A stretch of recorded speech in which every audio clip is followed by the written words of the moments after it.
Hello, today we will guide you through how to join a Slack workspace. In this walkthrough, we'll show how an existing member sends an invitation from Slack and how the invited person completes the process from their inbox, so you can smoothly get into the right workspace and channel. Start by opening Slack and navigating to the workspace where you want someone to join. In the left sidebar, select the channel where you want them to participate.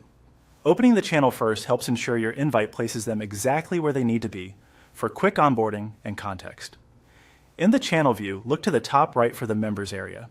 You'll typically see an icon that looks like people's heads or a member count. Click that to open the channel details and member list. From there, choose Add People.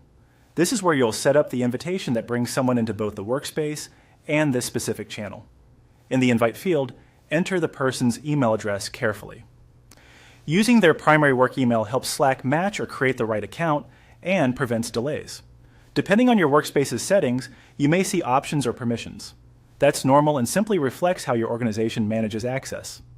When everything looks correct, click Add to send the invite. Slack will email the recipient with a secure link that guides them through the rest. Now switch to the invitee's perspective. Open your email inbox and look for a message from Slack. If it doesn't appear within a minute or two, refresh your inbox and check your spam or promotions folders just in case it was filtered. Open the message, then follow the on-screen instructions. You'll be prompted to confirm the workspace, review the channel you were invited to, and either sign in to an existing Slack account or create one if you're new. You may be asked to add your name and set a password or verify via code. Simply continue through each prompt until you see confirmation that you've joined. When the steps are complete, Slack will open the workspace and land you in the channel that sent the invite.